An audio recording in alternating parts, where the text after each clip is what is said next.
नमस्कार दोस्तों, धर्म रहस्य चैनल में आप सभी का एक बार फिर से स्वागत है। एक साधिका के जीवन में कैसे चमत्कार घटित होता है, कैसे उसे विश्वास होता है कि गुरु शक्ति हमेशा साधक की मदद करती है जब भी कोई व्यक्ति गुरु मंत्र लेता है और आध्यात्मिक क्षेत्र से जुड़ता है।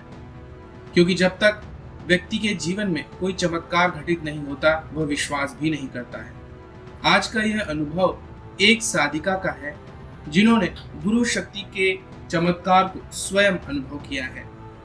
आइए जानते हैं और पढ़ते हैं इनके ईमेल पत्र को। प्रणाम गुरुदेव, चरण स्पर्श। मेरा नाम, मैं मुंबई से हूँ, गुजराती हूँ। मैं 2023 नवंबर में आपसे दीक्षित हुई थी। गुरुदेव, अभी तक मेरे 1.5 लाख से ज्यादा गुरु मंत्र के जाप हो चुके हैं। आप ही की प्रेरणा से मैं यह मंत्र का जाप पिछले 5 सालों से कर रही थी और हमारी कुलदेवी भी चामुंडा माता ही है। मैं आज यानी 3 जुलाई 2024 को धर्म रहस्य चैनल को अपना यह अनुभव भेज रही हूँ। यह मेरा अनुभव किसी और चैनल पर प्रकाशित नहीं होगा, इसकी जिम्मेदारी मैं लेती हूँ। गुरुवर, आप मेरे लिए पूजनीय तो हैं ही, आपको मानती भी बहुत हूँ, लेकिन इस अनुभव के बाद तो गुरुदेव मैं यह कहूँगी कि मैं धन्य हो गई हूँ आप जैसा गुरु पाकर।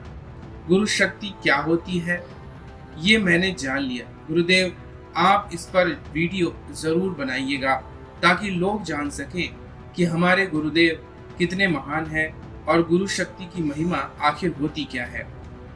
अब मैं अपना अनुभव पे आ जाती हूँ। गुरुदेव, मेरे 2 बेटे हैं। बड़ा बेटा बीकॉम के 2य वर्ष में पढ़ता है और दूसरा बेटा 12वीं की पढ़ाई पढ़ रहा है।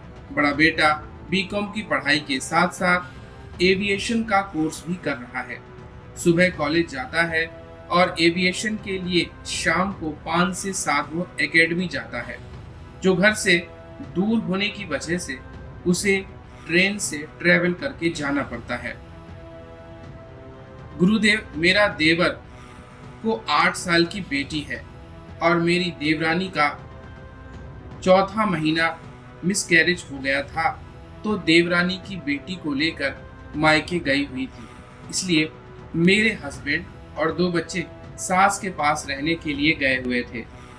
सास और देवर की देखभाल के लिए इस बारे में मैंने आपको ईमेल भी किया था कि मिसकैरेज के कितने दिन बाद मैं पूजा और जाप शुरू कर सकती हूँ।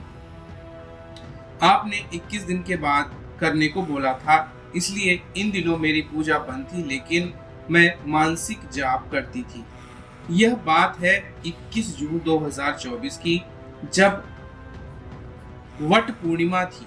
मेरे पति उसी दिन यानी शुक्रवार को सुबह किसी काम से शहर से बाहर गए थे। शाम को मेरा बेटा रोज की तरह 4 बजे एकेडमी जाने के लिए घर से निकला। फिर रात के 8 बजे मैंने बेटे को फोन लगाया कि कहाँ पर है, तो उसने फोन नहीं उठाया। मैंने सोचा बारिश बहुत हो रही है इसलिए नहीं उठाया होगा। 9 बजे देवर आ गए। उन्होंने भी पूछा कि प्रथम आया नहीं अब तक। उन्होंने भी फोन लगाया तो भी बेटे ने फोन नहीं उठाया। उस वक्त भी बहुत बारिश हो रही थी। फिर देवर ने कहा बारिश बहुत है, शायद कहीं रुका होगा, आ जाएगा। तो मम्मी यानी मेरी सास ने कहा तुम खाना लगाओ, हम खाना खा लेते हैं, तब तक आ जाएगा। हमने खाना खा लिया और मैं सब काम निपटाने लगी। तब तक 10:30 बज चुके थे। तभी देवर की बात हुई बेटे से। उसने कहा काका, मेरे फ्रेंड का बर्थडे है तो हम सब होटल गए थे।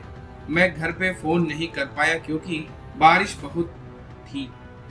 मैंने मोबाइल बैग में रख लिया था। गुरुदेव, होटल घर से 20 मिनट की दूरी पर है। बेटे ने कहा कि अब मैं घर आ रहा हूँ। 11:30 बज गए, वो घर नहीं आया। मैंने वापस फोन किया कि अभी तक क्यों आया नहीं है, तो उसने कहा मम्मी, मेरे दोस्त सब लोग अभी मरीन ड्राइव जा रहे हैं। और मुझे भी साथ लेकर जाना चाहते हैं। मैं नहीं जाना चाहता, लेकिन सब दोस्तों ने जिद करके मेरी बैग और छाता दोनों छीनकर ट्रेन में चढ़ गए थे। तो अभी मैं ट्रेन में हूँ, उनसे अपनी बैग और छाता लेकर दादर से रिटर्न होकर आता हूँ। गुरुजी, आपको तो पता है कि आजकल के बच्चे कितने नासमझ और कितने लापरवाह होते हैं, कैसे मस्ती करते हैं। फिर देवर ने उसको बहुत डांट लगाई और घर जल्दी आने को कहा। गुरुजी, उसके बाद मेरे बेटे ने कहा, मम्मी मेरे फ़ोन में चार्जिंग नहीं है, अभी मेरा फ़ोन स्विच ऑफ हो जाएगा, लेकिन आप टेंशन मत लेना, मैं आ जाऊंगा। गुरुदेव, ये पहली बार था कि रात के 12 बजे मेरा बेटा घर से बाहर, क्योंकि हमने हमारे दोनों बच्चों को इतनी छूट नहीं दी कि रात भर बाहर रहना और घूमना, लेट घर पर आना, ये अलाउ नहीं है हमारे घर पे। कॉलेज से घर और घर से कॉलेज बस, और देवर की तो बहुत सुनाते भी हैं। मेरे बच्चे अगर कहीं जाना भी हो तो घर से परमिशन लेकर ही जाते हैं, और मेरे बच्चे घर के हिसाब से ही चलते हैं, जो बोलो वही करते हैं, कभी घर वालों से ऊपर नहीं जाते हैं। गुरुदेव, उसके पापा 11 बजे से पहले ही घर पर बुला लेते हैं, और अभी तो वह भी शहर से बाहर गए थे, तो मैं बहुत टेंशन में थी। मैंने वापस फ़ोन लगाया तो मेरे बेटे का फ़ोन स्विच ऑफ था और बारिश भी बहुत ज़ोरों से हो रही थी। मुझे बहुत टेंशन होने लगी कि अब मैं क्या करूं, बेटे से कैसे कांटेक्ट करूं। इसके बाद क्या हुआ मैं अगले पार्ट में भेजूंगी। गुरुदेव, अगर आप इस पर वीडियो बनाएं तो मेरा नाम और ईमेल आईडी गुप्त रखिए। लिखने में अगर कोई भूल हो गई हो तो क्षमा चाहती हूँ गुरुदेव। जय गुरुदेव, जय मां पराशक्ति। तो देखिए, यहाँ पर इन्होंने जो अनुभव बताया है अभी तक, इससे आप 2 महत्वपूर्ण बातें हमेशा जान लें। जब तक कि बच्चे पूरी तरह अपने पैरों पर खड़े नहीं हो जाते हैं, यानी स्वयं का जॉब नहीं करने लगते हैं, उन्हें किसी भी प्रकार की छूट नहीं देनी चाहिए।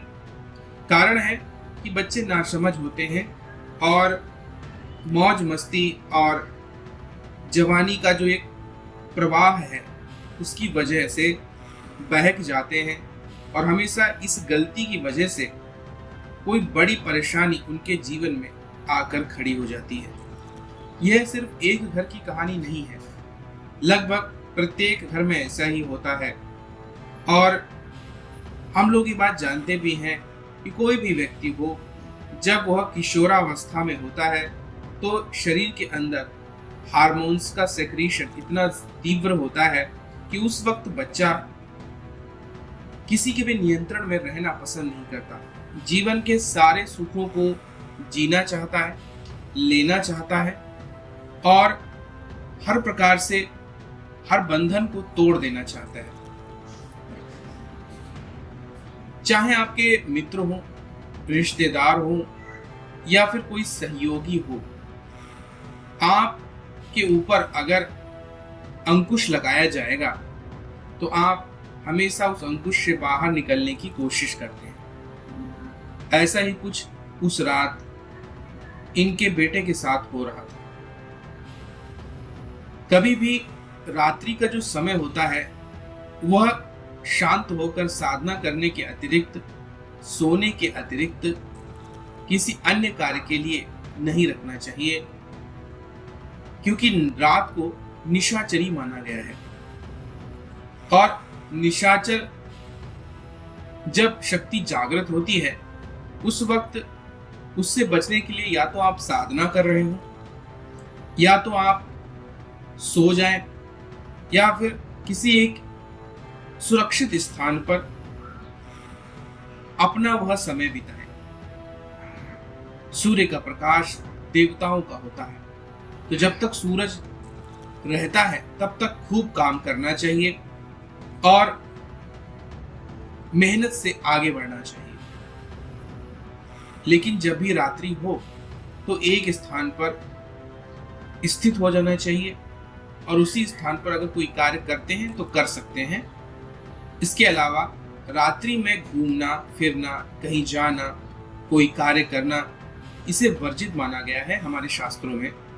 और यह वर्जित है भी, क्योंकि इस वक्त निशाचरी शक्तियां जागृत होती हैं, व्यक्ति कंट्रोल से बाहर हो जाता है, भावनाएं बहुत बढ़ जाती हैं और यही परेशानी का कारण होती है। आगे जानेंगे हम लोग अगले भाग में कि आगे इनके जीवन में क्या घटित हुआ था। अगर आज का वीडियो आप लोगों को पसंद आया है तो लाइक करें, शेयर करें, सब्सक्राइब करें। आपका दिन मंगलमय हो। जय मां पराशक्ति।